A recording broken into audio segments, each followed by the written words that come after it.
medical artificial intelligence. His research interests include intelligent medicine, medical image processing, and precision rehabilitation robotics. He has published numerous articles in peer-reviewed international journals.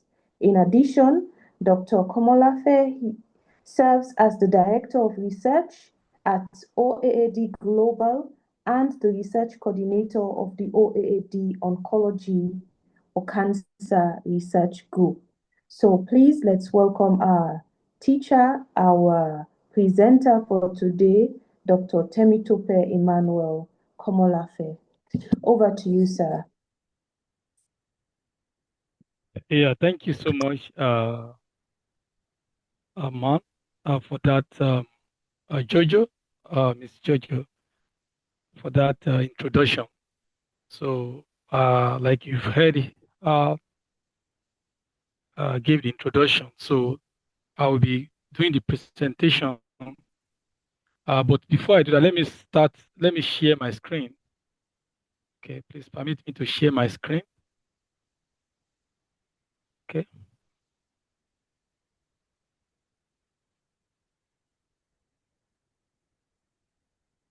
Please, can you see my screen now?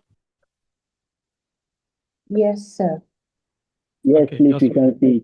Oh, yeah, thank you so much. Yeah, once again, I want to welcome every one of us to this webinar. The theme is improving scientific writing and publishing skills. I think it's actually joint organized by the Union of African Community in Xi'an, UAC, and also by OAAD. So it's a joint program. So tonight I will be doing discussion together, although I will be like the facilitator. Maybe some of those things that we'll be discussing tonight, some of us may know it, and maybe some will still be learning, but I believe we'll be learning together. So before I start my talk, I would like to appreciate the President, the Chairman and Corporate Strategic OAD Global, President Think Tank, Talent Mobilization Consultant, and the Talent Manager Expert, person of Dr. Odi, my neighbor. So thank you for giving me the opportunity. Also, like some of us, we may not know me, but I am the Director of Research for the OAD. So we are doing some work on the ground. So, and we'll be discussing tonight together. So, so I think that's the introduction from my side. Now let's go to some of those things that we'll be looking at. We'll be looking at, let's look at the good introduction. Yeah, so these are the content that we'll be looking at tonight. We'll be looking at the introduction. We'll be looking at understanding the structure of a scientific paper. We also be looking at how to identify common reason for rejection. We also have other things that we'll be discussing. But because this webinar is going to take 2 days, so Mr. President will be taking the rest tomorrow. But how we'll be focusing on these 3 major areas, how to understand the structure of a scientific paper, and also reason why some of our paper are being rejected. Now let's look at the introduction. When you talk about research, you know, generally when you talk about research, let's give a think. We say research, you know, generally for people who are used to like maybe like the method of studying, writing examinations, passing examination. I think this looks so very simple, right? So when you are giving an exam, you are giving maybe a material to prepare for this material, read the material. There's going to be exam questions coming out of those material. I think this is very easy. sometimes you may think you are very smart when you are used to the system of writing exam and passing exam. But in terms of scientific world, it's a little bit different. That's why you see people who comes from the maybe from the background, maybe just like academic background. Oh, they are preparing for exams and passing exams. So some of some of these people tend to find it very difficult to cope in research because research differs from the normal studying type, or maybe how to maybe writing exams and passing exams. So it's very important that we should be able to distinguish between these. That is why we see research. Generally, there's no particular answer to a task. So when you are given a research, that's why it's called research. You re-examine, you search and you research. You examine, you look at it critically. Sometimes you argue, sometimes you try to prove a point. That is research. So it's very important if you are coming from a background where you are used to writing exams every time you pass the exam.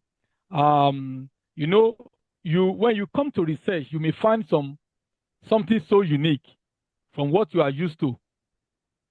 I believe I'm talking to somebody, right? So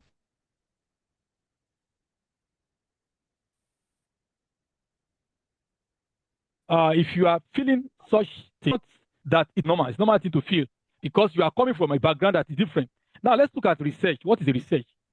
Research can be defined as a careful consideration of study, regarding a particular concern or a problem using a scientific method.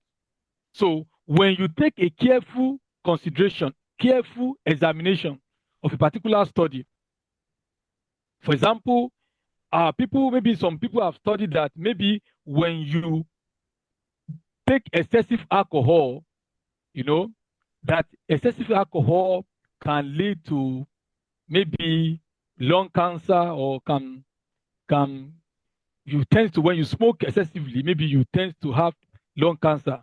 So some of these things are things that is actually people can start to research. When you look at research, there are a lot of studies that have done on a particular area, but that someone has done something does not mean that that area has been fully exhausted. So there are a lot of ideas that will be coming in. When you are looking into another angle, maybe somebody from the research that have been conducted, it shows that if somebody has smoked for 10 years, maybe that person is prone to a particular lung disease or that. But you can also look at it, if I'm thinking, this 10 years, what of people who have smoked for 5 years? What of people who have smoked for 3 years? How do this thing affect maybe this kind of situation? So that's the reason why we need to take a careful consideration of the study. So we can see that in research, even those people have published a particular paper on a particular area, if you look at that paper, you can still criticize the paper and still get some idea that you can also carefully, you can ship in, or you can have some research gap. So I think as we move on, we begin to consider some of those things. So it's very important that we know that it's a careful consideration of study.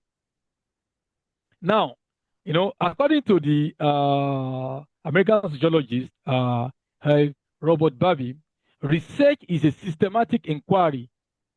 It's a systematic inquiry to describe, explain, predict, control the observed phenomenon. It's a systematic. When you are doing a research, you have to take a systematic approach. Just like for people who also do some review, for people who do systematic review, a systematic review has similar approach to research, not like scope review or maybe like just normal review. But when you talk about systematic review is also considered like a research. That is why most big journals, top journals, they take systematic review as a study, as a research study. So that means that when you are doing a research, you have to take approach, you have to describe, you have to be able to explain. So when you make inquiry, to be able to explain. So so for people, let me say something. For people who will be very good at research, for people, if you want to be good at research, you must be good at questioning. You know, like I mentioned in my introduction, when you are used to writing an exam, now 2 plus 2 equals to 4. In research, 2 plus 2 is not always equals to 4. Sometimes you can have 2 plus 2 equals to maybe 3.5. So that 0.5 that is left, you must be able to explain why you were unable to get that 0.5 to make it 4. I believe you are getting me. So it's very important that we should take this thing into because in normal settings, 2 plus 2 equals to 4. But in research, when you are trying to have 2 plus 2, you may not get exactly 4. You may be getting maybe 3.8. So that 0.3, apart from the normal error, you should be able to explain, okay, the reason why this is not able to equal to 4, you're able to give some literature support to be able to discuss your result. So it's very important that if you are very good in research, if you are to be good in research, you must know how to do a kind of constructive criticism. You must be able to criticize, not just garbage in, garbage out. So you must know, why is this like this? Okay, if I do it another way, most of those people, most of the inventors, they try to criticize, okay, if I try to solve this particular problem this way. So it's very important that we know that thinking is very important. Constructive thinking is very important in research. So, and this can be involved inductive or deductive method. Please, for questions and answer, we will give us some time to be able to discuss in the question and answer session. But when I take some slides, I will leave the floor for question and answer. So before we also proceed. Now, let's look at characteristics of research. First thing you must know that research, it must involve a specific procedure or technique used to carry out the study. You have a specific method, technique. And what you try to do is to, when you have to select that method. What's the process are you going to use? What process? How to analyze the information about the topic. Now, it's also follow a scientific investigation principle. Just like when you are doing a research, when you are carrying out a research, just like normal, I had physics background, physics background. So there are some principles that is just very particular to maybe law of physics. So when you are doing a research also, there's a scientific principles that you must follow. It will be very wrong for you to go against some scientific principle. You even though you are going to explain some things, those things must follow some scientific principle. Just like recently, in the area of artificial intelligence. Can you hear me? Yeah, please, can we all mute our mic, please? In the area of artificial intelligence, recently, scientists have begun to work to see the principle involved in this AI. How does this AI machines make their decision? In everything there's a principle. That's physics. In physics, I know most of us, maybe most of us, not if not all of us, most of us are scientists. Most. Even though if you are not a scientist, you had some elementary background in physics. Every nature, the nature is being governed by some principle. So, and in AI now, we are looking at what are those governing principles that makes those AI devices to work effectively. Fine, we know the AI works tremendously. They work wonderfully. But how does this AI model make their decision? So, so that is like we are now looking at the principle, the physics behind some of these AI models. That is the trend in the recent time for the AI research. Also, you must, in scientific research, you must identify a problem. What problem are you trying to solve? And when you want to identify a problem, sometimes it can be, you can identify a problem by revising many literatures. Look at what other people have done regarding to that. Then you look at it. When you're saying identifying a problem, most of the time we young researchers, we are looking for a very big problem. We are looking for, okay, this thing has not been done before. We are looking for that big problem. It may just be a little problem, that you will identify. And if you can provide that solution to that problem, that means that you are adding to the body of what? To the body of research. I believe you are with me. So also it's very important that we should collect data. Data is very important. Let me use my feed. In the area of AI, artificial intelligence, data is very important. Nowadays, I notice some of us may have noticed it. When we started using, let's use this translation in our WeChat. When we started using translation, even there's a time you cannot translate directly, maybe the voice. Now, I discovered that recently, if I drop a voice, even with my, maybe my accent is not very good. Sometimes I use some translation, maybe it's not very perfect. But I discovered recently that WeChat, even sometimes when I try to use a word, maybe like my native language, WeChat I've started translating perfectly. So I'm trying to say something about data.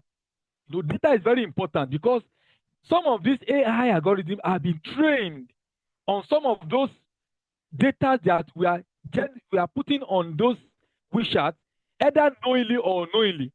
Most of the time in the group, sometimes we speak our language, sometimes we say a lot of things, sometimes we even speak in our own dialect. Some of these things, some of this data, either directly or indirectly, are being collected, and this model are being refined on this data. So data is very important. Also for people who also do experimental research, data is very important. If you have a very good data, it is very sure. It's like you have a likelihood like 60% to 70% of getting your paper published in a very good journal. But when the data is 40, so it's you have to struggle a lot because the data is very important in the scientific research. So now, after getting the data, you need to also analyze. You need to analyze your data. You need to interpret your data. Sometimes data is useless. When data comes, they comes in a different form that they are like, we can call them raw data. They are those data are not refined at all. So you need to start refining them. You trim them. Some data will be, you will discard some. Some you will say, okay, this one are useful to answer this particular research question, while some are useless. So you have to analyze. So this is where the analysis comes in. So you have to analyze your data. Some researchers, they got a very nice data, but at the process of analyzing it, they made a lot of mistakes, and that we actually truncate the whole trend of the research. Now, after the analysis, you need to disseminate your results. Some of these results, we disseminate them maybe in conferences. Sometimes we put them in writing, maybe writing scientific papers. or even sometimes we can even discuss with colleagues, maybe like professor, maybe like during my PhDs in China. You know, every every week we have to discuss our progress report. You know, though sometimes it's very tiring, especially if you don't have a very good result. You know, sometimes you are in the lab maybe like weeks, you are not having a very good progress. But generally, we have to disseminate. Okay, this is what I have. So your professor will look at the results. Sometimes he will criticize. Sometimes he will say, okay, this thing, okay, looks good, looks promising, or maybe you have to do more, or maybe this is totally out of it. So it's very important that we disseminate the results that we have. So these are things that are very important characteristics of research. So, and I know in the scientific era that we are, it's very important that we also write paper, we write manuscript that can be published in a peer review journal. And then the next thing we are going to do is to use the result in a meaningful way. So maybe some of those results also, some people also publish their results in form of patent that can generate money. Some can also convert the result of their of their research to like to a very um, useful item that can be maybe like a product. So I think in OAD we have what is called paper to product initiative. So where some research that can directly solve human needs, especially the need in Africa, which we're planning to try to convert them to what to those things that can solve human problem. Not only just end up in the publishing house or in the journal's site, but we can convert them to a very useful uh, uh, stuff. Now, let's look at purpose of research. Now, it's very important that we look at uh, why do we, this research, why do we need to focus on research? Fine.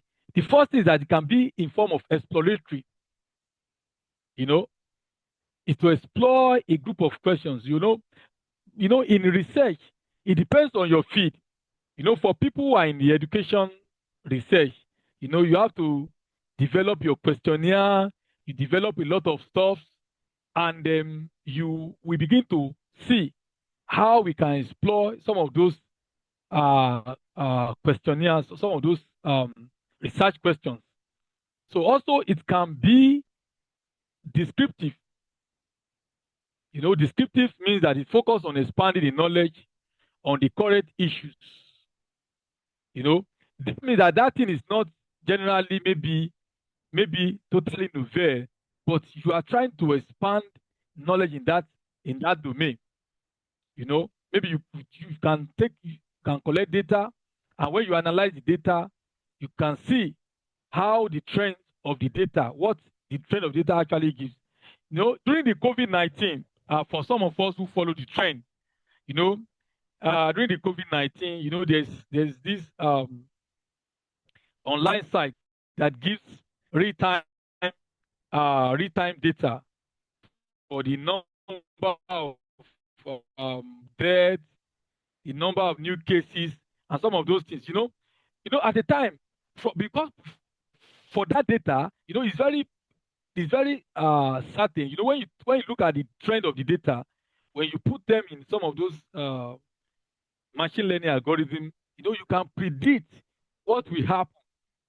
Just like you want to extrapolate, you can predict. Okay, in the next 2 months, this is the surge. This is the total predicted total number of deaths. So these are things that we can say is like descriptive. So, and this we have generally the three primary purpose of descriptive studies are to describing, explaining, and also doing a validating of those findings. So, some of these things is very important. We begin to see them. We may not see all of them in our research domain, but for people who are using them, I think they will have more understanding on some of those stuff. So also, it can also be explanatory. Explanatory. This is called a causal research. So, when we try to to make some to understand the impact of specific changes in existing standard procedure. So some of these research are maybe for people who are doing experimental work. So they are quite very popular in this domain. Now let's look at stages of research. Now,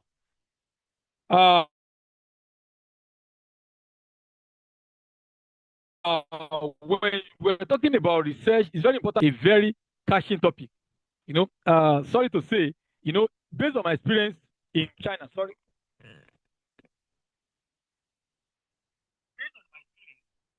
discovered that most of them are studying in China are working. The topic, if you look at the Chinese topic, they have a very good work. But when you look at the topic, you will see a word like, some of us will be smiling. You will see a word like research. Maybe let's say, okay, if I want to do maybe like a study, I can say, okay, analysis of OAD. But in China, you begin to say something like research on analysis. So that word research on is redundant. I just use that one as an example for some of us who are used to understand. You say a particular topic, though it's a research, but that word research on, I think it's actually a redundant topic. So you can remove it. So formulating a good topic is very important. It's very important thing. The first thing to do. Please, can you hear me? Okay, voice not too clear. Okay, sorry, I think it's my device. How about now? So it's very important that we get a very good topic, catching topic. The topic must not be too long, and we must be sure that we remove redundant words in our topic. So the next thing on the stage is doing a thorough literature review. Now, in literature review, it is when we are studying literature that we begin to understand what has been done. That is where we find a gap. I want to encourage for all our colleagues and some of the people who are still very young in the research, who are starting research recently, please, it's very important before you jump into the research, it's good to do a kind of a very thorough literature review. And one of the essence of that is to find a research gap. When you are doing a literature review, you get something. First, some of those methods that actually perform very well. For example, if let's say I want to test my model, like I have a model to predict a particular disease, or a model to predict breast cancer. So if I want to start to develop my model, if I see online or a published work that I've used a particular model, maybe a hybrid model, and I see the accuracy to be very, very good, very high, and let's assume that code is available, open source. For me to start from the scratch, I think it's very important for me to start to develop my model on that particular developed method. If you go and start from the scratch, you start training your model, maybe your accuracy will be maybe like even less than 50%. And you find a model that has already achieved accuracy of 80%, 85%. So it's very wise, very smart. It's a very smart idea to start with that model. So the same thing, that is essence of literature review. You have seen what others have done. You've seen, these people, they try here, it works, but there's still a room for improvement. At the end of the literature review, when you are reviewing some article, they will always give a suggestion on areas that need to be expanded. When you look at the study, okay, this area in the future study should focus on this particular area. From that idea, if you see a paper that just been published and you see a future study can be tailored towards this direction, you can turn it down. You see, okay, this area, I can tailor my research in this area. This area has been filled up, so many studies are in this area, but this area, I think there are other things to be done in this area. So another one that is also very important is the design research or research design. So this involves you can call them like the methodology aspect of your research. It's very important that when you are doing a research, it's very important that you should have like I mentioned, you should use a method that has a promise to be improved. There are some methods like let me use an example for my feed. There are some models that there's no how you train them, they cannot be improved. So those models, you don't need to waste your time on those models. So work on those models that you can improve on.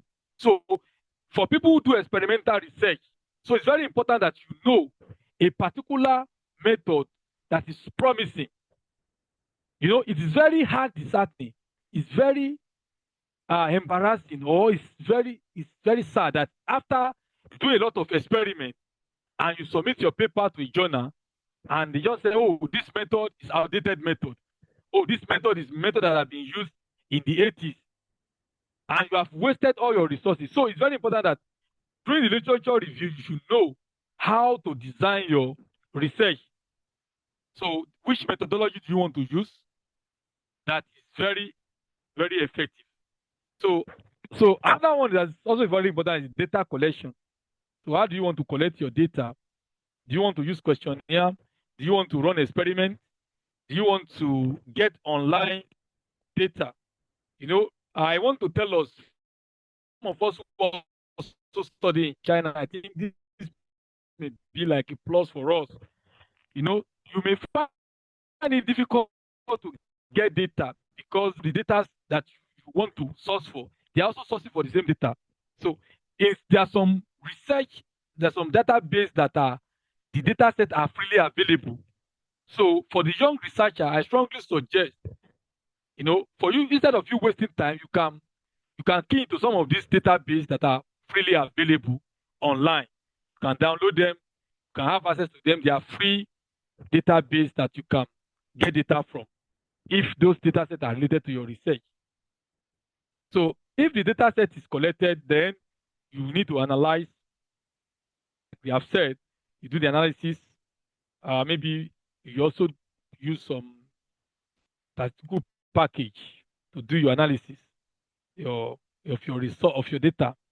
Then you have to also write a report. Like I mentioned previously, you can present your report, maybe like a seminar report. It can be conference paper. It can even be discussing with your supervisor, writing your report. It can also be writing manuscripts. So now let's look at the factors that we need to consider in research. Please, all your questions, you can be keeping them. We soon give us chance to ask our questions. I know we want to ask some questions, and I also hope that we'll be discussing those questions and maybe sharing based on our experience, little experience. Yeah, so factors that we consider in research. Impact of personal feeling. This is like what you have personal feeling like you have. Do you feel excited in doing this kind of research? For example, some people who don't like to see injured people. They don't like, when you are doing clinical research or you need to go to hospital to take data, first of all, you must consider, do you really can you cope with this kind of environment? You know, you are the type that you are so you know things easily irritate you. So maybe you can't work in such environment. So you can reconsider. Another thing that's very important is the access to data. You know, do you have access to data? You know, before you start designing your experiment, you must be sure, where am I going to get data from? It's very important. You know, during my PhD, you know, I was working on some area, you know, I supposed to get to the hospital, but I had difficulties. One of the difficulties I had is language barrier. And secondly, I discovered that they are not too open. You know, not like in the Western country where you are given equal treatment, equal opportunity. So you are most of the time you discover that even if you are a PhD student, you may discover that in your lab, maybe some master students who are indigenous people, they are given data to work with. You know, the data set you are supposed to be working with, they give it to master student, and you are a PhD student. So you can see. So it's very important that you see, do you have access to data? So you must, if you want to do anything, you should look at that. Because if you started the process and you are not having data, so how do you progress from that point? So time and other resources. Also, if you want to do the experiment, if you want to do a particular time, you must see, do you have enough time? You know, there are some research that experimental work that will take a very longer time. So if you consider your time, for example, if you are a PhD and you have 3 years or 4 years, and maybe the whole experiment will span like 3 years, you know, you have to rethink because the time is not enough. Another thing is other resources. Apart from data, do you have other resources? Do you have the equipment? Do you have equipment to carry out this task? So it's very important. Those are things that you consider before you go into designing your experiment. Also, another thing that's very important is validity and reliability. You know, before you design, even during your proposal, you should be able to test for the validity and reliability of your proposal. If this is going to be, if it's going to work, you know, the device you want to use, the equipment you want to use, have you test those equipment if they can really, you know, for example, in our area, when you want to measure some things, you know, there are some equipment that need to be calibrated. So if the equipment that needs to be calibrated is not calibrated, you know, automatically you are going to get error during the measurement. So it's very important that you see also the questionnaire that you want to design. Will the questionnaire capture, I mean the research question, will the research question capture what you tend to measure? And how reliable are these devices or some of those things that you have proposed?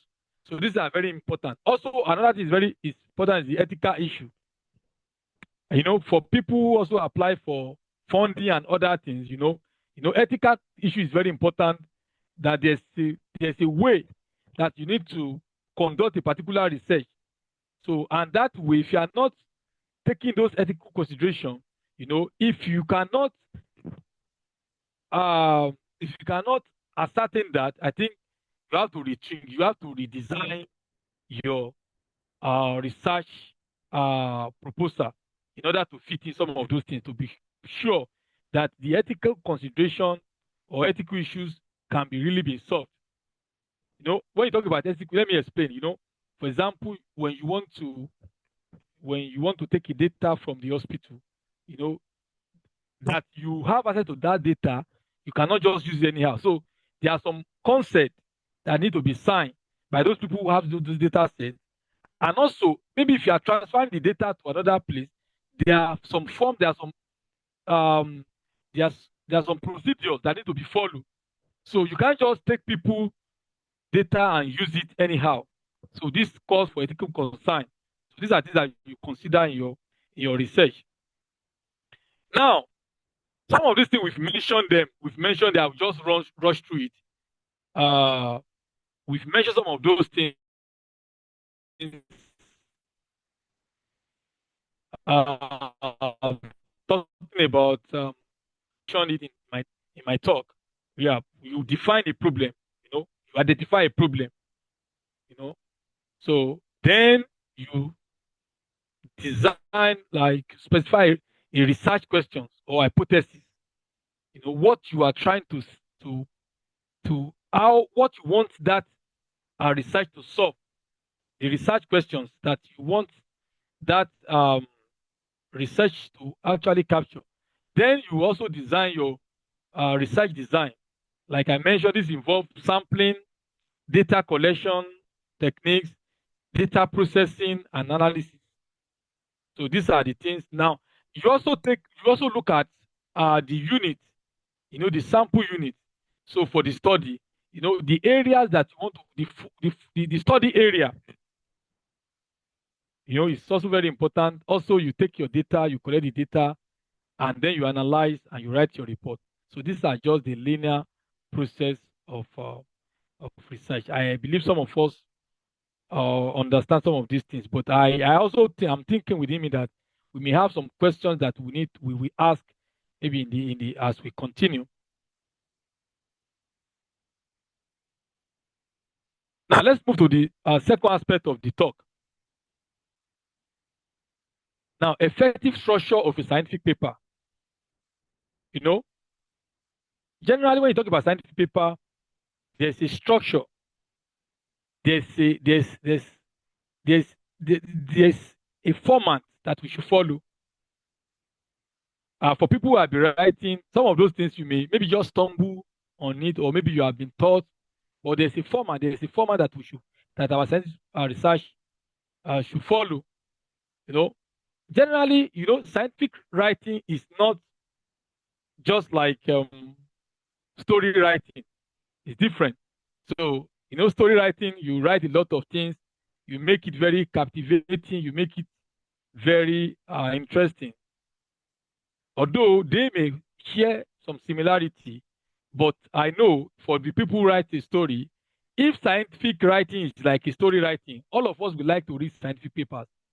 The first time I came to China, when I opened the research a paper related to my feed, when I open it, somebody coming from a country like Nigeria, I know some of us also come from Africa, we know what we feel. When you open a scientific paper, you don't even understand what they are talking. But most of us, we normally read novels, story, maybe like some romantic novels or maybe scientific novels that are very interesting. These things are very interesting to read. But let me tell you, brothers and sisters, scientific paper is not like a story. Sometimes it's not very easy to read. If you are not familiar with some technical terms, so you get lost. So, but as you continue to study, as you continue to immerse yourself in that field, you begin to gain mastery of those technical terms. Then now if I open the paper, I can just within few minutes I can just get the idea I want to get in the paper. But before I will open the paper, I will print the paper, I will read before I can understand. Do you understand now? So now when you talk about scientific research, it's a technical writing that communicates scientific information clearly and concisely. Clearly and concisely. This word clearly, I want to tell us clearly to the people who are used to that feed. If you are not used to the feed, when you open a scientific paper, it's like you don't want to read. But for people who are used to a particular feed, for people in Greek research, for people in biomedical research, when you take your papers, you understand some of those terms. So it is very important that the scientific research writing must be clear and concise.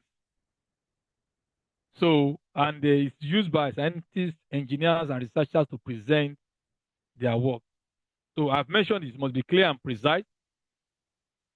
Now, clarity is very essential, especially when presenting a new knowledge.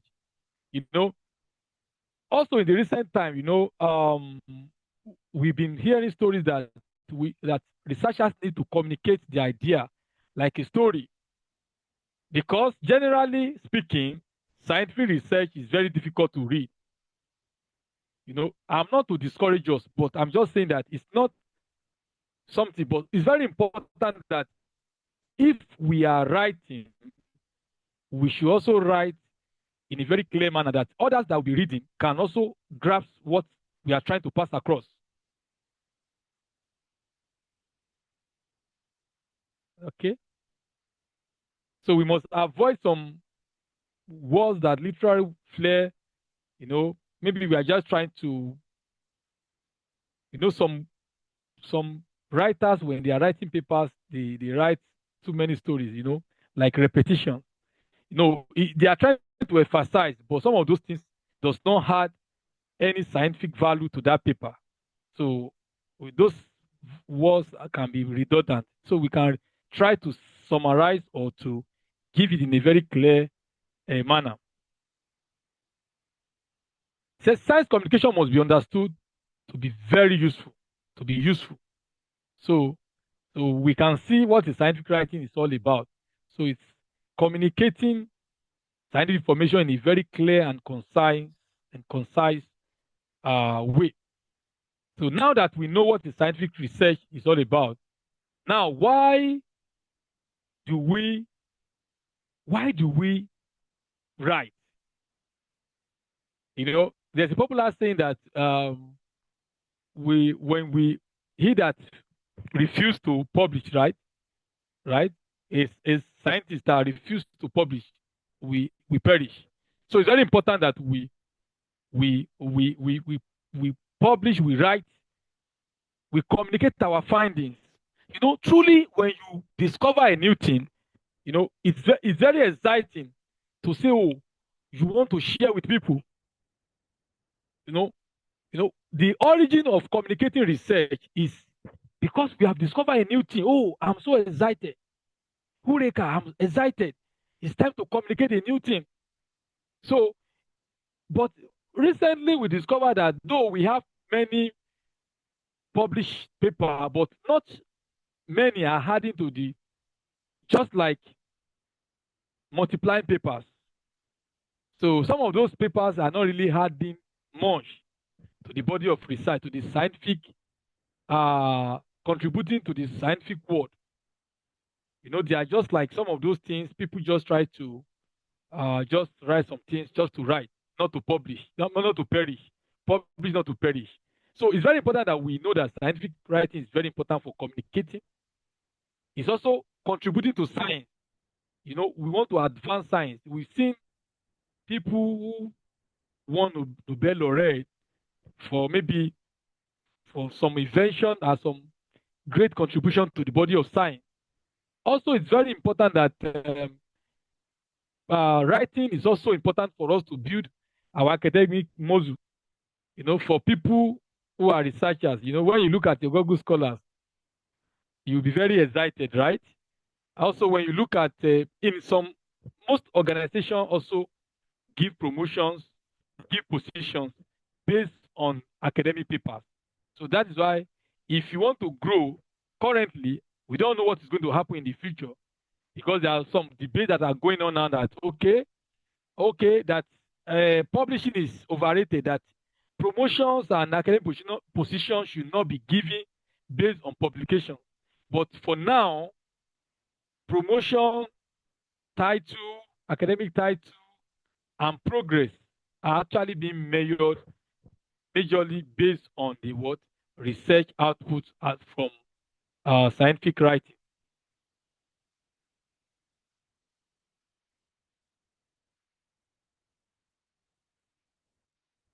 Yeah, actually here we don't need to waste our time here. Generally, in the structure of in academic writing, we have uh, five letters that actually symbolize when you talk about Imrad. I know some of us we had Imrad. Introduction, I stand for introduction, M stand for method, R stand for result, the result and discussion, as the case may be. Some it depends on the types of paper, but generally, every scientific paper, either is written on it or not written, you must have introduction where you introduce your work or introduce what you're about to do. You must have the methods and materials. We also have results, and you have discussion, and maybe you make some discussion and conclusion, as the case may be. So generally, it's very important that this IMRAD is anytime you are having a scientific paper, these structures must be there. So that is all about.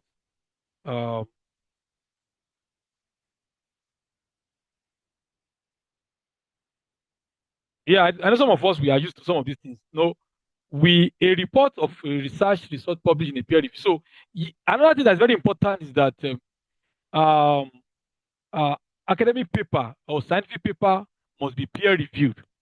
So for some of our young researchers, I'm not talking to the researchers. I'm talking to the young researchers who are about to go into publishing. You have to be very careful. If you submit a paper to any journal, and what they told you in that journal is that this journal will not undergo peer review. Please, that may be a sign of predatory journal, because any scientific paper must be peer reviewed, maybe by one reviewer, two reviewers, or many reviewers, to be sure that the scientific integrity of that paper is ascertained. So, it's very, very important. Although I also saw a clip sometimes ago that says, okay, science is not all about peer review. Yes, but generally, now the only measure that is still being used to ascertain scientific paper is peer review. Although maybe in the future, maybe we may be using other methods to actually validate. But for now, it's a peer review, so it must be peer reviewed, and also you must be able to replicate it. Replication and validation by others. So if you said, okay, you have carried out a particular study on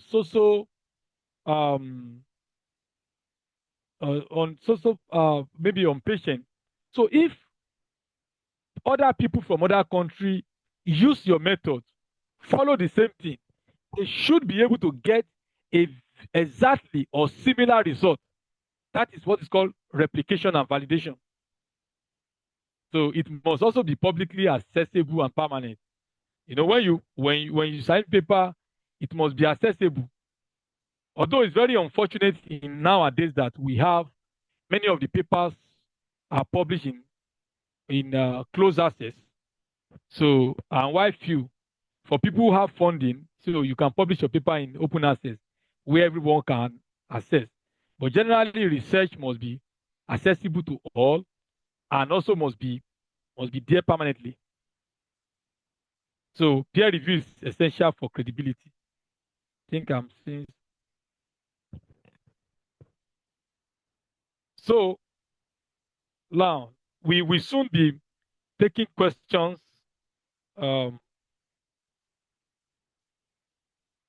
Let's just run through it. We can take time we can take some questions before we proceed. Let's run through some of this structure. The IMRA structure.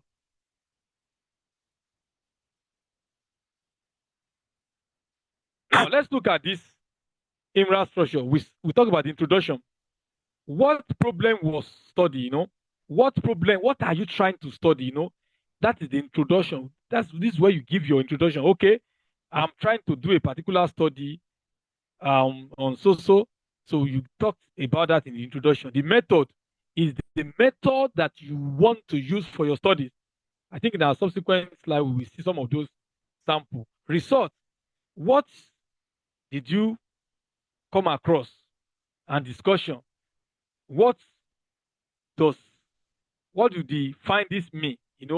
By telling us, sometimes you can present your result, but they will tell you, oh, you have not discussed this result. I've seen many papers that I review. Many people do result presentation instead of discussion.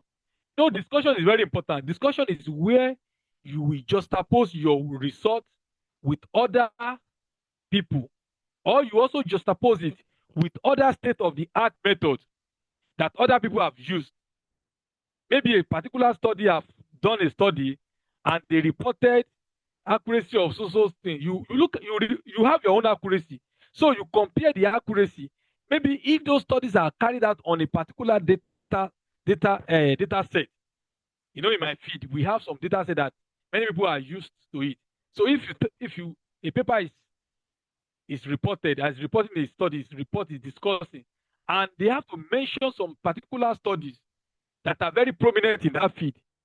So when you discuss your findings with others work, other papers, other published work. That is when you give it's just like a lawyer that wants to go to the court to argue. You don't just argue blindly. You have to argue with some quoting some legal standing. That is what gives you a kind of a very strong standing. So when you are discussing, you discuss with published work. You discuss your result with other people's work that have been published and peer reviewed. Then you compare, and sometimes you come out with maybe to support your result, or sometimes the result may even be different. It differs. So, but you must be able to explain why your own result differs from their own result. So these are the things that you do in discussion. So, which is actually different from what we found in the result presentation. I think we've mentioned something about this before. We talked about what this. I think we've done something related to this. Okay.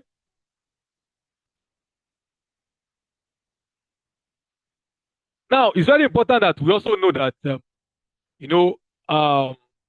listings of authors and affiliations, some of those things that we is very important. I think I don't need to say much, but let me just say it for some of our people who may be interested in this area.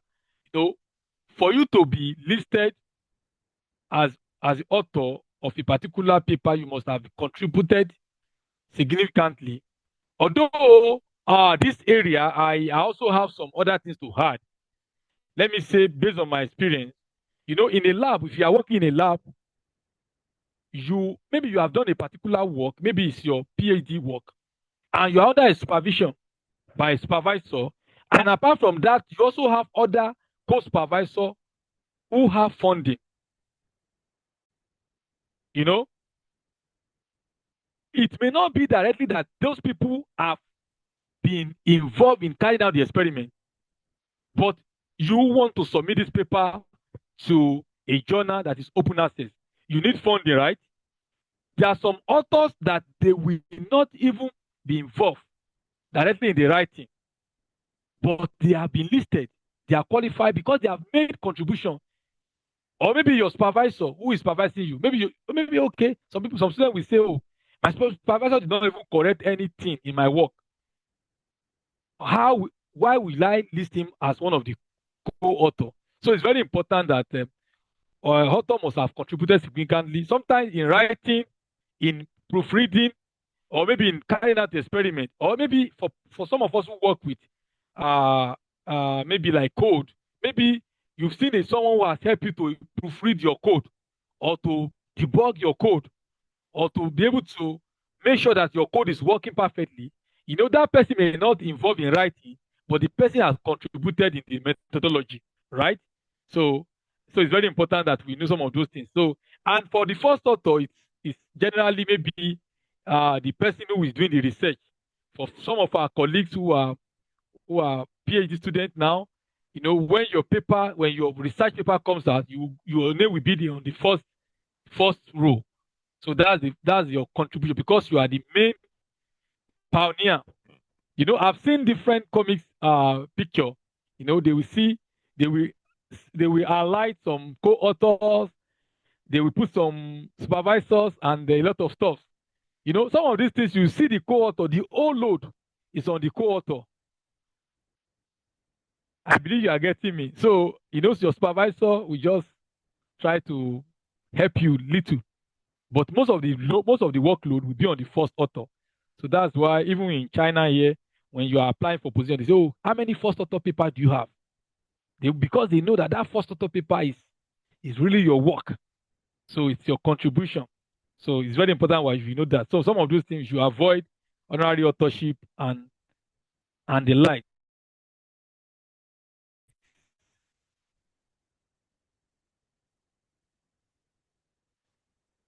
Now we need to understand some of these things.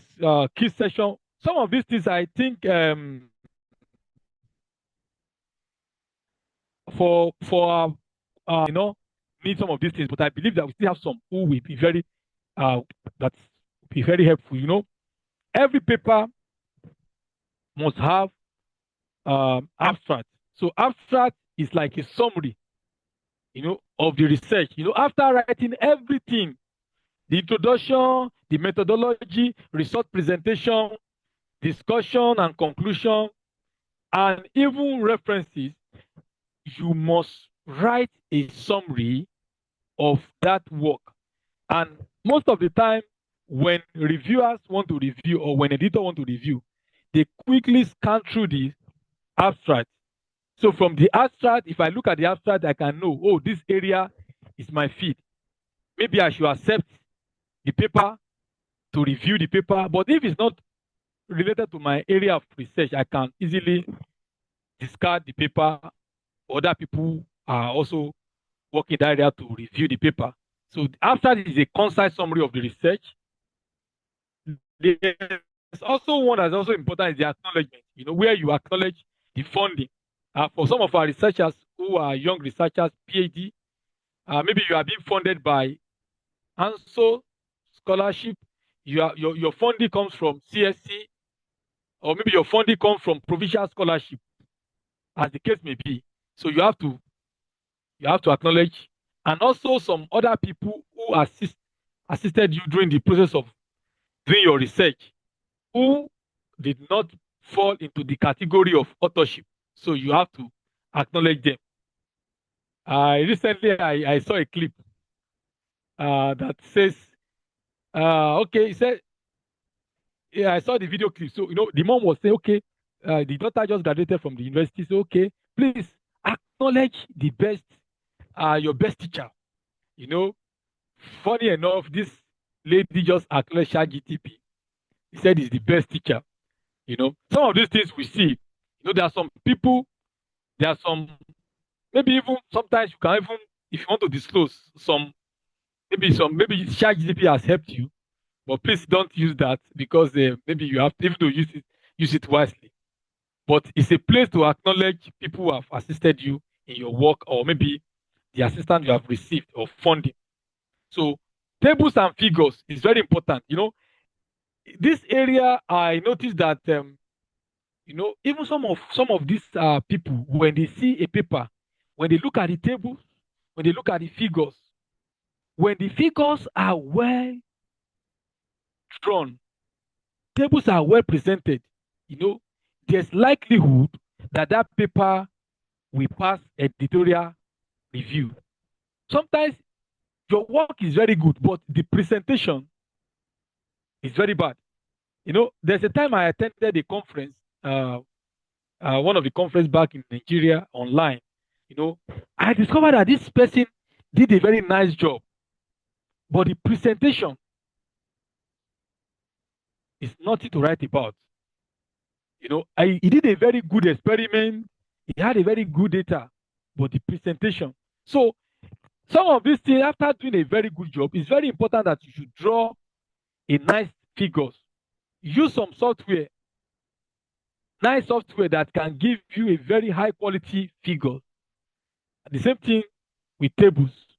Draw a very nice table. And also, the last thing is very important is your reference style. So you must give a reference. You must be consistent in your reference style. So don't use upper in one, maybe another one, you use another reference style. So you must be consistent. Make sure you understand the reference style that the journal you plan to submit. Different journals have their own reference style. So you must check the author's guide of the journal that you plan to submit your paper and make sure you comply with the reference style of that journal.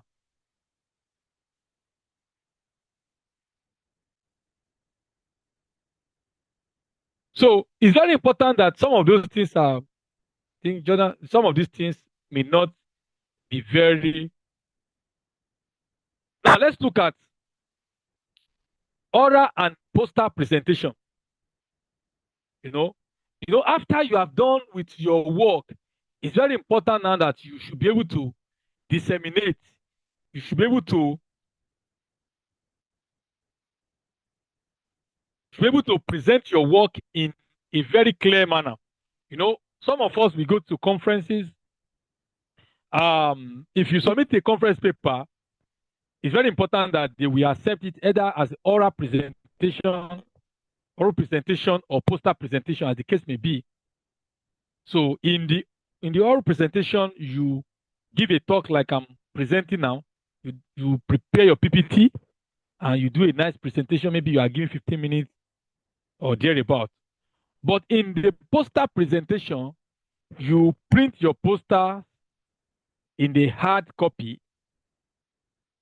You print it in a recommended format. There's a format for poster presentation depending on the conference. So you have to hang your posters. They will be assigned where you are supposed to present your work. There you stand beside your posters.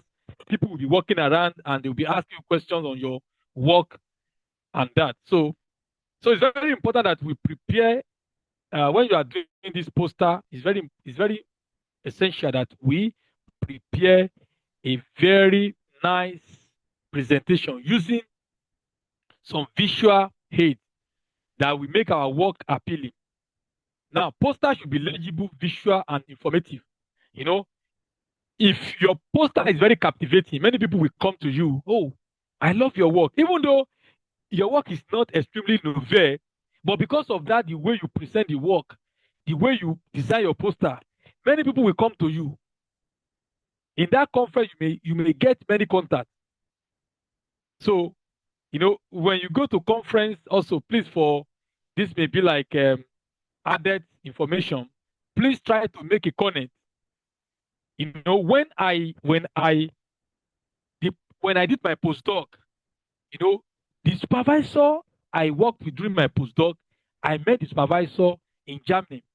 So I went for a conference, one of the top conference in my field. After the man's presentation, I went to him. Oh, sir, I love your presentation. I love your presentation. I got his contact. Unfortunately, the man said, "Oh, I am in China, blah, blah, blah, blah, blah, blah. Oh, do you know so person?" I said, "No, I don't know." "Okay, don't worry. Anytime, please contact me. This is my wish. I don't have time." The man came in as the keynote speaker, a very big event, keynote speaker. So please, when you go to conferences, please, for the young researchers, please discuss with people. Even though people did not come to you, go and meet them. So also, if your work is very interesting, if your poster is very interesting, people will come to you. You can see people who are working in that field. They will come to you. "Oh, I love your work. Would you like to work with me after your PhD? Or do you want to pursue maybe your postdoc in my lab?" These are things that you get in conference, right? So also, it's very important that you know your audience and your key message that you try to pass across. Oh, my time is fast spent. I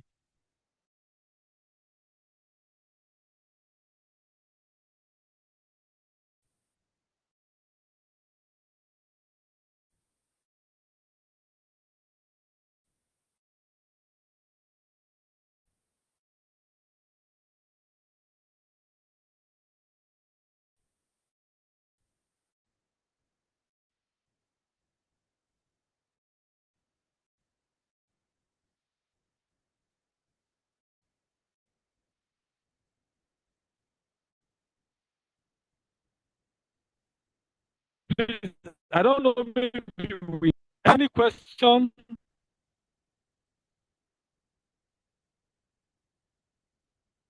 Okay, after Chino, please.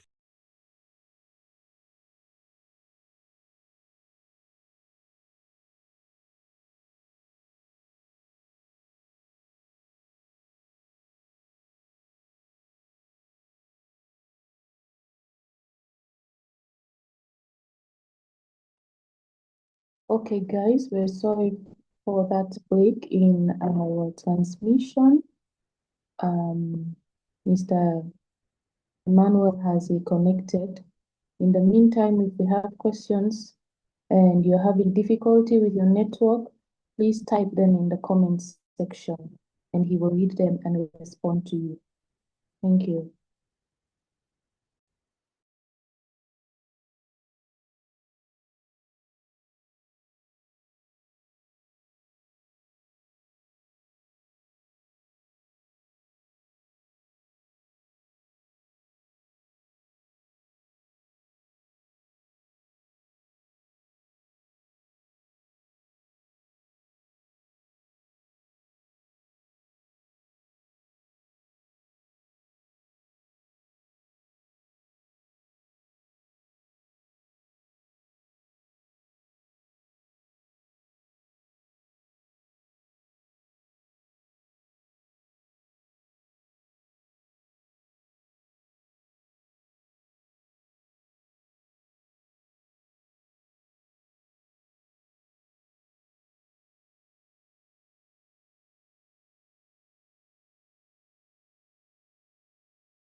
Guys, I will continue to apologize for the break in the transmission.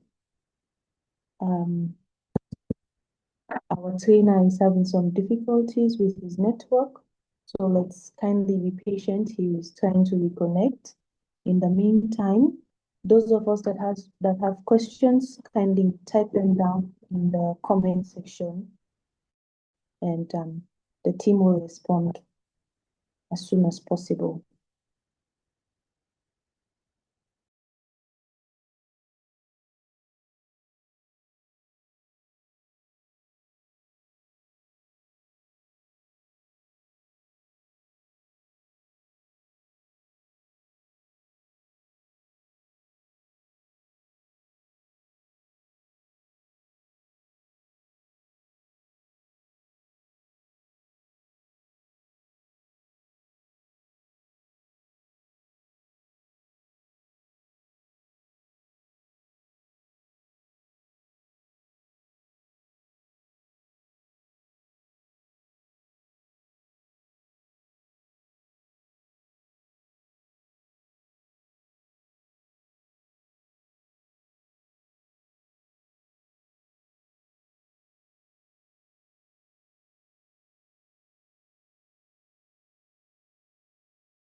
Yeah, so I'm really sorry for that network issue.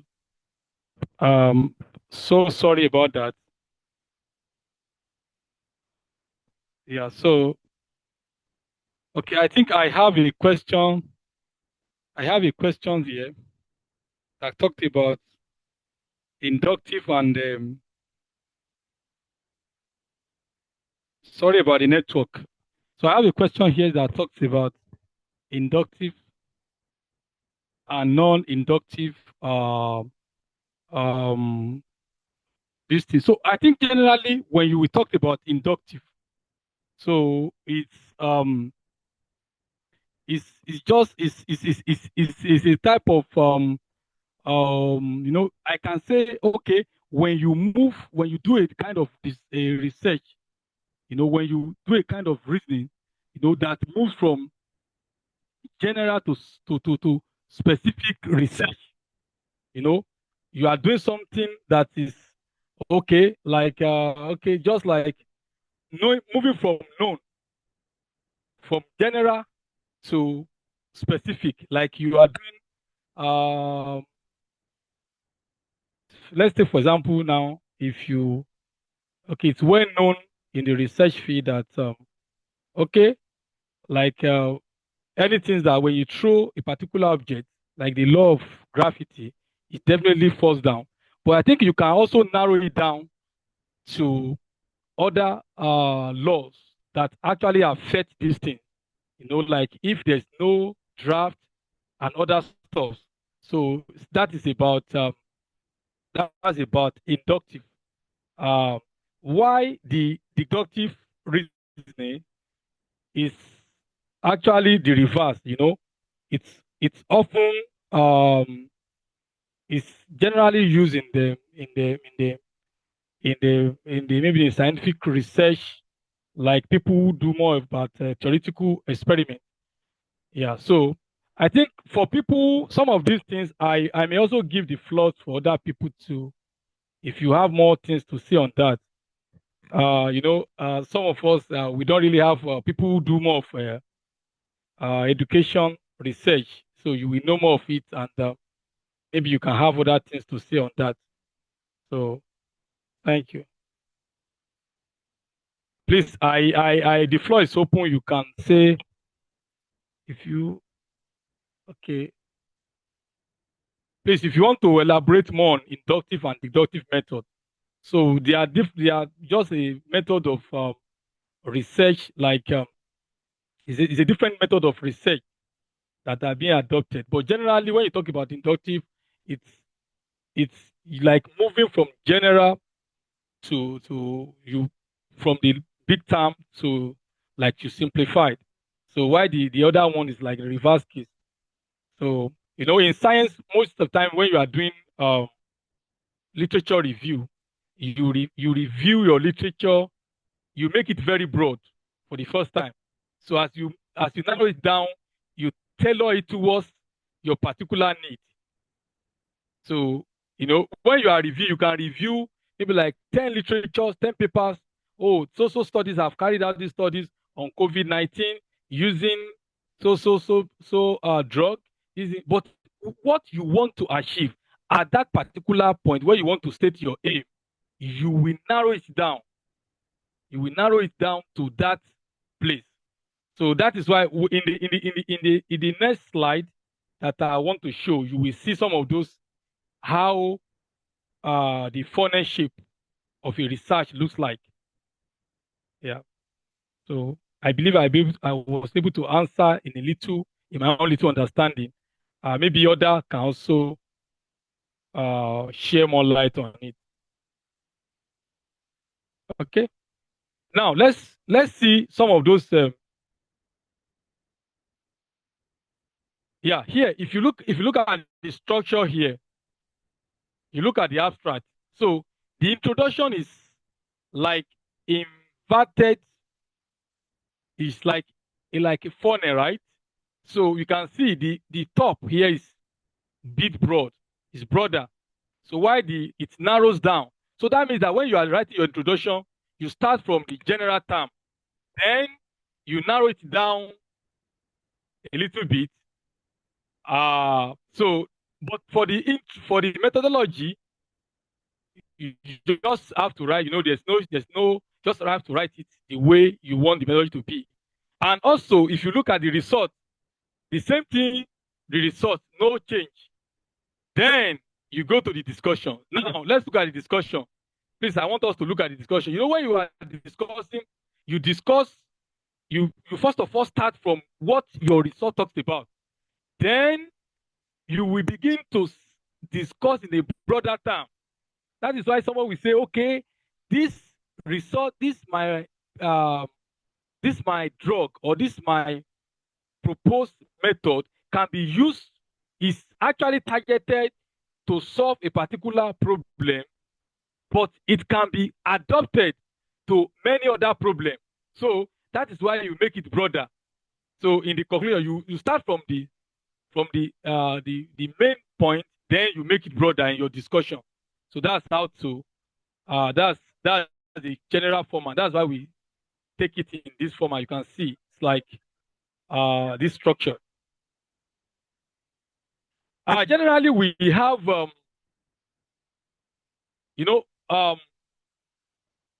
most of the research papers that we have, they follow this format, right? This is the format that they follow. You can see the funnel shape. When you look at this, let's look at the abstract. So let's look at we can see the A part here, the result. So we have the abstract, we have the introduction, we have the materials and method and result and discussion and other stuff. If you look at this, some of these things, it's just trying to expatiate. Now let's look at the introduction. We have 1, 2, 3 in the introduction session, right? Now let's look at the introduction. Begin with a broader focus. The starting point you select for your introduction should be the one that attracts lively interest of the audience you are aiming to address. So we can see that. Then when you look at the two, it said between these 2 points, background information and previous work are woven together in a logical connect that relate to the problem. So you try to connect them, that is 2. You try to connect, you just try to bring some idea together in your introduction. Then in 3, you end the introduction by stating your research aim or research purpose. So this is where you now say, okay, then social studies have conducted on this area, this and this. Then my study aims at. So at the last paragraph of your introduction, that is where you state your aim.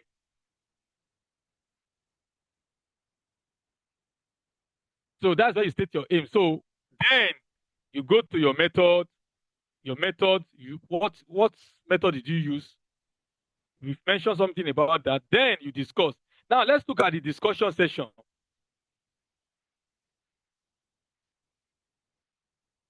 Oh, sorry, somebody is trying to annotate. Please, please, who is annotating? Yeah. So the discussion session begin with the same breadth. Yeah, we can see. Then by ending the paper is addressing the broader issues.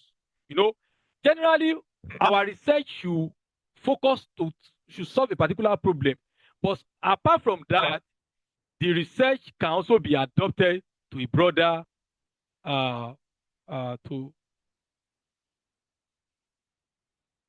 please, who is trying to annotate? Are we together?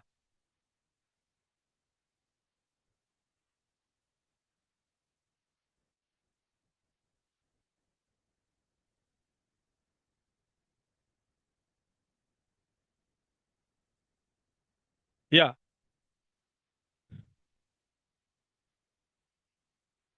So now we also have another structures that some of these structure, to me, I think it depends on the journal style, but most of the time, the first structure is what we actually target towards. It's most of the journal focus on the first structure, But some journals also structure their paper in this format. You know, they do a kind of abstract introduction, result, discussion, and the method.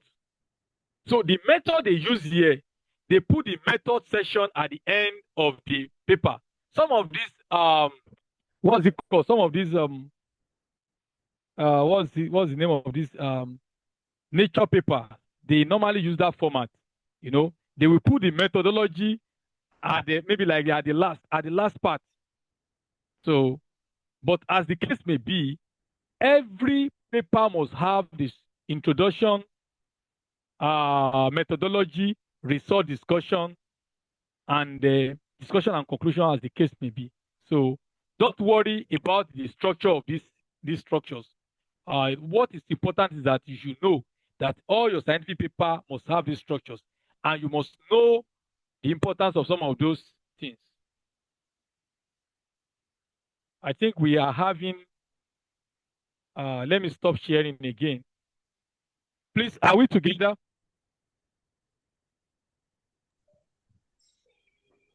Okay, yeah, somebody asked a question here. Please, can you tell me the actual length of a paper, which is more accurate and attractive?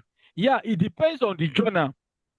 You know, the length of a paper, generally, some journals, we want you to have, maybe some journal we say, okay, 4,000 words, some journals 8,000 words, but majorly when you are writing a scientific paper and a review paper, most time review papers have length, maximum, maybe like higher words, maximum words. We call it the count, word count. So like most journals, they might take review paper like 8,000 words, maybe excluding the references and the stuff.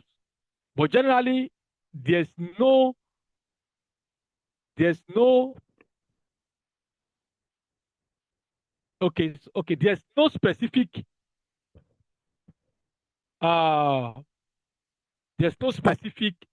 length for a word. It depends. It's journal based. Let me use that word. It's journal based. So if you are writing, you have to check the journal to see if you have to see the number of word count that the journal wants. So, okay, somebody say, okay, I'm confused about writing. I write in a simple and feel difficult to make a story type. Yes, I think generally, what I will advise you to do, if you, based on my experience, if you want to publish in a particular journal, I think the best thing to do to develop your writing skill is to first of all familiarize with the writing skill in that journal. You know, is it a journal that loves to tell story? Is it a journal? How do they do their introduction? You know, it's not bad if you have a paper like a prototype that you print a paper and you are writing, you know, you look at the way they are writing their introduction. Okay, this is the way they link their introduction. This is the way they link their research. After reviewing some journals, this is the way they link it together. You can follow suit. You know, as you write more, you begin to develop your writing skill. Also, it's very important, like the person, you can also give your write-up to a very experienced colleague, maybe like a senior colleague in your field who is more experienced in writing. You know, there are some of our colleagues here that they are very good at writing, you know. Some of them, you know them. Every time you see them, we celebrate them on the group. They publish papers because they are very good. You know, writing is a skill. So they are very good at writing. So some of them, they write very well. So you can after writing, you can tell them to help you to check some of your writing. So, yeah.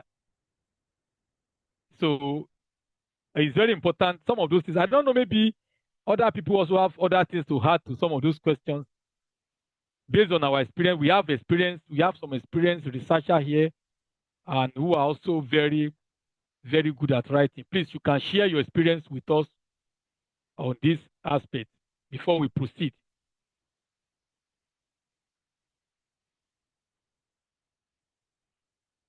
Okay? yeah, please, I want to share the screen again. Yeah. So, like I said, the style, you are not concerned with the style. Don't worry about the style, but most importantly, just focus on the manuscript or the journal that you want to publish your work. So the journal will tell you more in the author's guide. So we also have some papers that look like this. They have their introduction like this. Then they have discussion session from different sessions. They have different, they call them repeated resort and discussion. So some of these are very common for maybe shorter articles. So now let's look at what is very important in abstract. Abstract must be concise. In journals, most journals who do not even have word limit for write-up, they always have word limit for abstract. Majorly abstract can be between the word count of 150 to 250, depending on the case, depending on the journal. And one thing I want us to notice here is that when you look at this abstract here, you can see abstract, background, method, result, conclusion. Now, let's look at another abstract here. Here, in this abstract, there's background. If you look at it here, untreated sewage, blah, blah, blah, blah, blah. Here is the abstract. I mean, is the background, or we can call it introduction. After that, you can also, part of it is this study aims. So then, if you study here, if you look at this batch experiment, that is where the method starts from. Then you can also look at the result. This finding, this is like the implication of the study, and this is the result. Generally, it depends on the journal also. Some journals, we want you to have a structured abstract like this, like background, method, result. Why some we have unstructured, just write it everything together. But if you are very conversant with the write-up, with the research, you will know that here you have abstract, you have a background or introduction. You also have a method, result, discussion, just like interpretation, result, presentation, and the like. So abstract is a summary of what you have done. So a good abstract must have background, the purpose, which is the purpose of the study, methodology, key result, conclusion, key result, that means result, and what is the implication of that result, then conclusion. So that is about a good abstract. So we can see the sample. There are many other samples. Now let's look at the introduction session for the work. We've mentioned some of these things. Introduction session, we must have the background context. We must have the research gap. Then we must have objectives or hypotheses. For the researchers in education background, every time they have to develop hypotheses. But for some of us in the scientific research, we just, what is the objectives? The objectives or the hypothesis is similar, right? But in the educational research, you have to write, the hypothesis. You have to say, I have 3 hypotheses. That's the objectives that you want to achieve. So any background of a research writing must have these 3 contexts. So the introduction session must have this. So I think these are things that we have described, and the methodologies also must describe how the study was conducted, and also it's very important that we measure something about reproducibility. How can somebody reproduce this experiment? can somebody reproduce this result using the same facilities, using the same materials and methodology? So another one is that the statistical analysis must be carried out. Recently when you do a work and you use maybe like normally you're supposed to have like 200 samples and you use 20. Compare 20 to 100 to 200, you can see that result is not statistically significant. That is, the number of samples used is not enough. So if you do this statistical analysis, maybe it will not be significant. So maybe your p-value will be maybe less than or maybe greater than 0.05, something like that. It depends on the case. So these are the samples of how we of materials and methods. Here we can see sample collection. We can see other stuff like other methods like biocide treatment, pre-treatment, and other things. Now let's look at this. The second on my right hand, study area description. That's where you describe your study area. Research design, then sampling, analysis, sampling, analytical procedure, and others. Then quality assurance control. There are many things that you can put together under materials and methods. Depends on your area of research.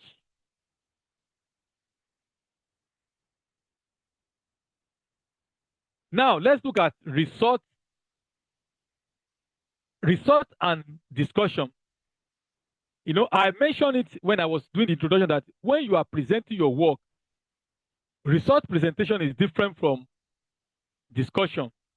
I think I had this, I also faced this same thing, during my master's in Nigeria, master's degree program in Nigeria.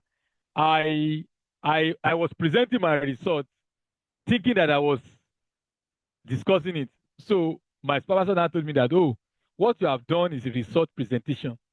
When you say, oh, this table, so this thing, this table, this, you just present the result. But when you talk about discussion, it's when you are interpreting your result. You interpret the result. What is the implication of the result? What is the implication of this? Then you compare with other studies. Apart from that, you also highlight the significance. That means the importance of that work, the general importance.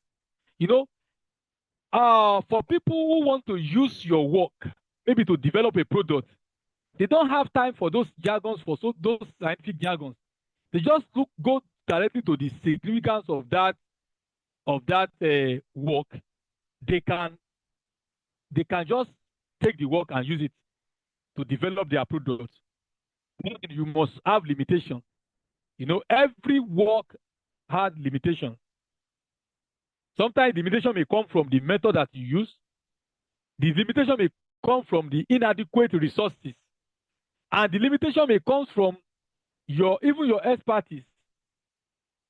Oh, maybe you don't have enough expertise or enough idea to do the interpretation. You can also suggest that, okay, further study should focus on genuine or thorough interpretation of this result. It's limitation. That means that you are limited. Or maybe you didn't have enough materials or machines or equipment to carry out. You can say, okay, this experiment was carried out in a resource limited area. If resources are available, future study could focus on this area. So people want to do the work. They say, okay, now that I have resources, let me look into this direction. So as you are giving the significance, you are giving the limitation, you can also suggest future studies in that work. So that's about discussion session. So you discuss with other study. Now, the last thing that's very important is the conclusion and reference. So you have to do your conclusion. The conclusion is just like a brief summary,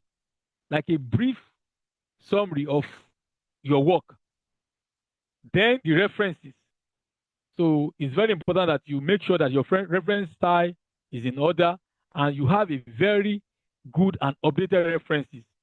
Please, I want to suggest for our young researchers, when you are citing, when you have somebody who have carried a particular study in year 2025, if similar study have been carried out in 2010, I would suggest that you cite the recent study, because 2010 to 2025 is about 15 years, right? 15 years interval. So, what the reviewer will first of all query is that this is a space of 15 years. Do you want to say that there are no studies that have been carried out in the last 15 years on this area? So it's very important that when we are doing our discussion, we should use updated literatures or references that are more recent. Maybe in the last 5 years is more appropriate.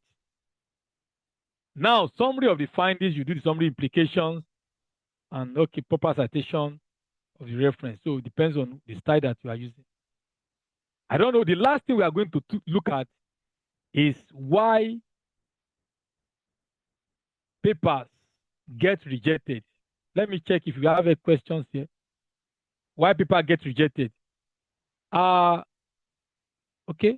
In a paper where we have to write result and discussion combined, should we mention citation in each result side by side or at the end? Okay, in a paper where we have to write result and discussion combined, yes, should we write the citation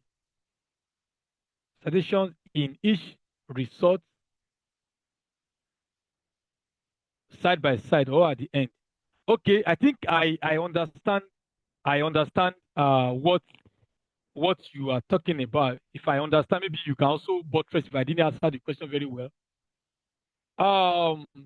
When you are doing your discussion, especially it depends on what you are trying to use. Sometimes you want to do discussion, you can tabulate maybe a study conducted by Emmanuel et al.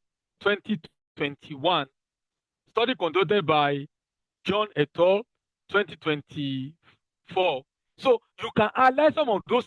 You need to cite those results as you are discussing.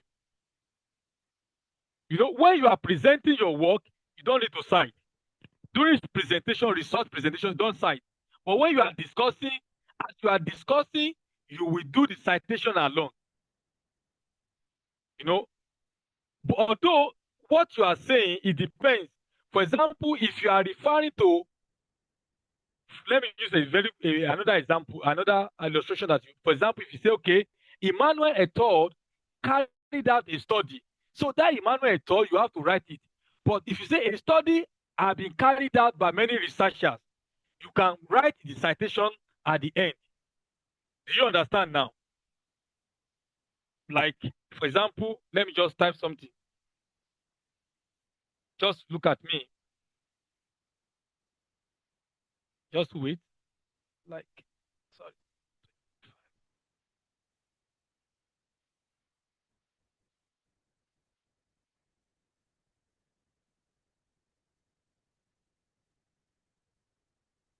Yeah, you can see this. Maybe you can see the way I put the citation, right? So citation. But if you are writing something like this, for example, if you are writing something like, okay, if you are trying to support maybe the study,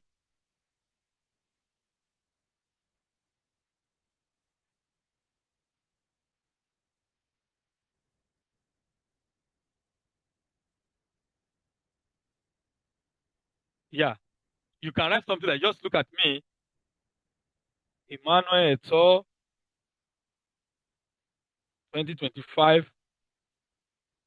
John, sorry for my typo, but don't worry. Just trying to pass a message. You can see uh the person that has the question, you can see now Emmanuel Eto carried out a study, blah blah blah blah blah blah. The study was carried out by a group of researchers. Now you can see that after the end of the researcher, I have to mention them.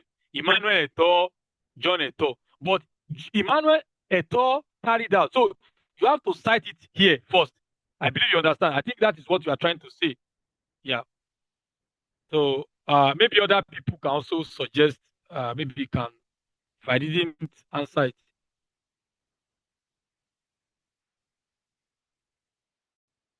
So okay, now let's look at top reasons paper get rejected. You know, when I these things, you know, I also, you know, every one of us, you know, that you are experienced researcher does not mean that your paper is not going to get rejected. So nobody should feel offended that you are young, although it may happen to young researchers. But for experienced researchers, your paper will still get rejected one or the other. Because this paper, as you are preparing your manuscript, you are not going to revise your manuscript. You are going to send it to unknown reviewers.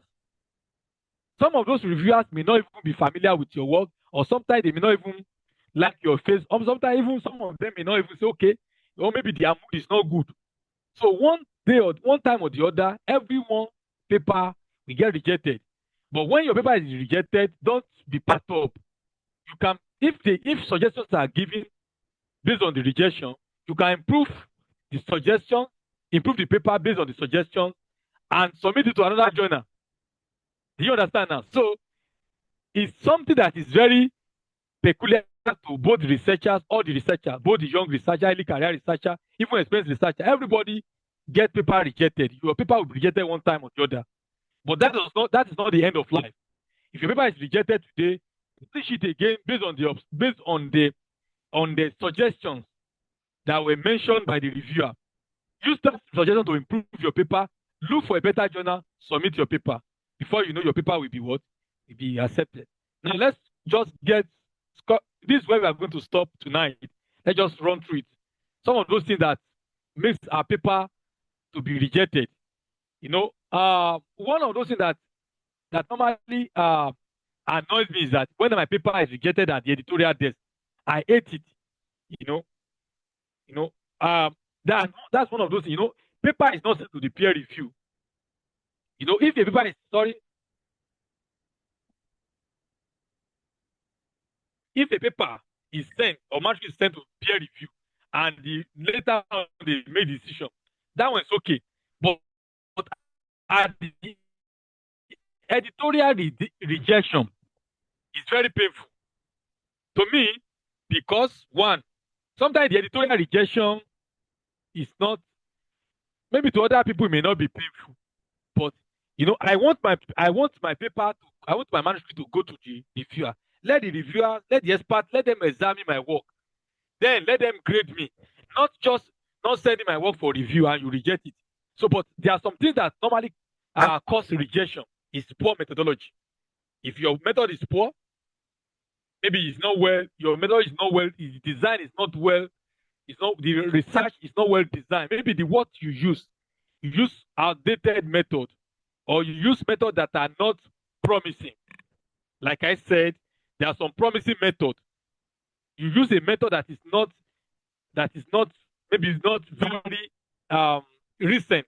I know that is why some of our people, some of our colleagues, some of our brothers and sisters back home in Africa, due to lack of resources, it's very difficult for them to publish in top papers. Not that they are not smart, you know, not that they are not intelligent, not that they are not working hard, but because some of them may be using a method that is outdated due to lack of resources or lack of awareness.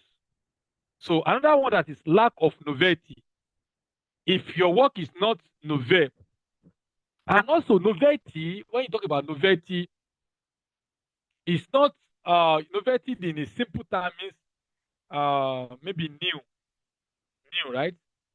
Novelty sometimes it depends on the scope. People look novelty as a very big term. Oh, I must have invented something. I must have produced something unique. But it can just be like a little advancement.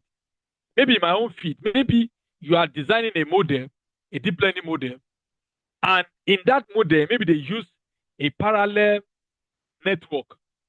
You've reviewed many papers, they have been using parallel network.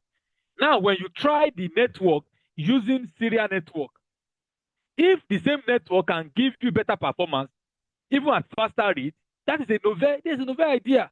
Because other people have been doing it in a parallel way, they have been arranging their network in a parallel way, and you decide to arrange your own in a serial one, and you get a very good performance. That can be a novel idea.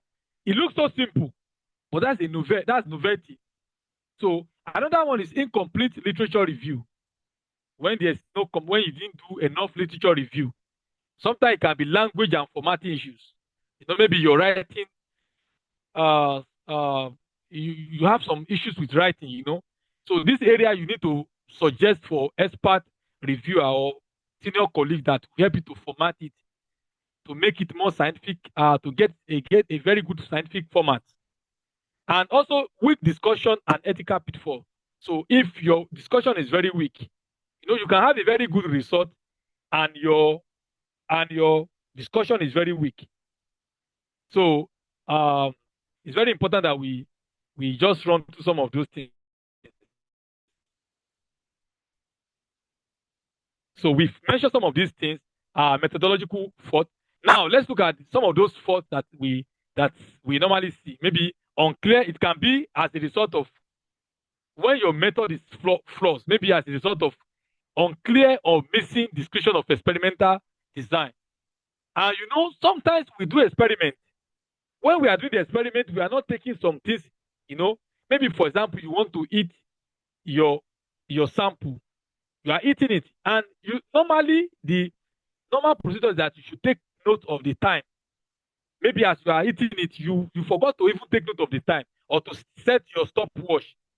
After eating it, you did not take a proper record. You did not take proper record of the experiment. It's not that you have not done the experiment right, but you didn't take proper record. So when you are reporting, some of those information might be missing. So that is inadequate sample size. If your sample size is not enough, you are supposed to use 100 sample, maybe minimum of 100, and you use 10. So that we give a kind of flaw in your design. Maybe lack of control variables. For example, if you are comparing efficiency of a drug, you have to have a sample that drug is not used on it. Do you understand now? So if you have to have a control sample. Like if you are looking at how will a particular drug cure cancer, so you have to have some samples that you put as control, that you are not using that drug on them, and you also use the drug on the other one, right? So also it can also be due to poor statistical analysis. If your statistical analysis is not well grounded. This area, if we are not very good in that area, we can seek support from experts to help us to do the statistical analysis of our results. Now, the last one is that maybe no justification for choosing method. Why did you choose this method? You have to justify. You have to be able to give a reason why you are using the particular method. So, like we talked about, lack of novelty, it can also be part of the reason why your work is being rejected. When you talk about novelty, let's look at novelty. Mostly journals seek original work that advances knowledge in the field. A paper may be rejected if the study replicates existing study without new insight. Maybe you are just producing papers. The same thing, there's no novelty, there's no idea. The topic is too narrow or outdated. The result confirms known fact without innovation. Maybe what you just did is just a normal thing. Even a layman, someone who did not even go to school can understand, can just say, oh, this is the answer. That's not a research. So reviewers often look for clear research gap and significant contribution. So you must start your introduction with a problem gap that your study aims to address. incomplete literature. We've mentioned that. So this one is very important that we have if we have literature that is not that is not well. Your literature should have this one. You must demonstrate awareness of relevant current research. It must position your study in the existing field and show how your work fill a research gap. So now, how do you avoid some of the common mistakes that we normally make in our literature review? Sometimes we ignore opposing findings. You see a study that carried out because the study does not support your this thing. You just pretend as if you didn't see them. There's a way you can carry out this study. There's a way you can carry it out. There's a way you can explain. If you have a study that is opposing, you can discuss it in a logical way that will make sure that these studies have done so. Although this study does not align with my study, you have to give the reason why your study differs from that study. So another one that is not identifying a clear gap. So some of these mistakes that were very common to research. So another one is language and formatting issues. Language, especially for some of our brothers and sisters whose official language is not, they may make use of some of these tools, to help like some proof. You may make use of AI, but use it and make sure you give it a kind of human face. It's very important that you use some of those technology to improve your write-up, your language formatting.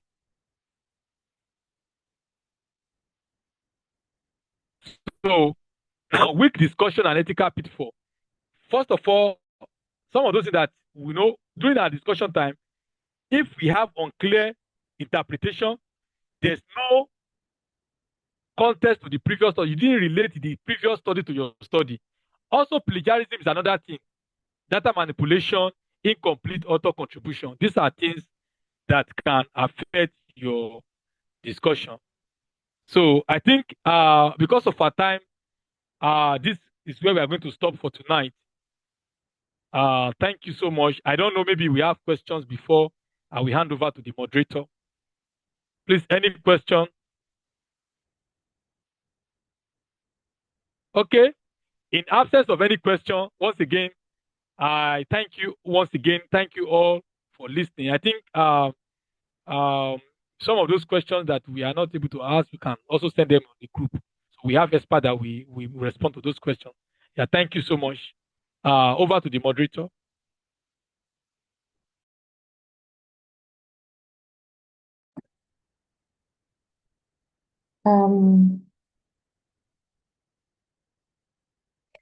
Thank you very much, Dr. Temitope Emmanuel Komolafe, for a phenomenal presentation today. We're grateful, and special thanks to the OAAD organization and the president, Mr. Elijah. Guys, thank you for joining in, and I hope we've all learned some things from what Dr. Komolafe has taught us today. We're looking forward to continue again tomorrow from 6 to 8 p.m. We'll continue this same topic. And after the training session, the 2 days training session is completed, we'll share out the certificate of completion. And also the OAAD has a YouTube channel. So later on, we will upload the trainings in those YouTube channels, and we will share the link so you can also go back and rewatch at your convenience. For those who were having difficulties in connecting today, and those who couldn't get the sound clearly, so later on you can go back and watch via the YouTube channel. So thank you very much to everyone for joining in today. We're looking forward to seeing you again tomorrow. Do have a blessed evening and good night.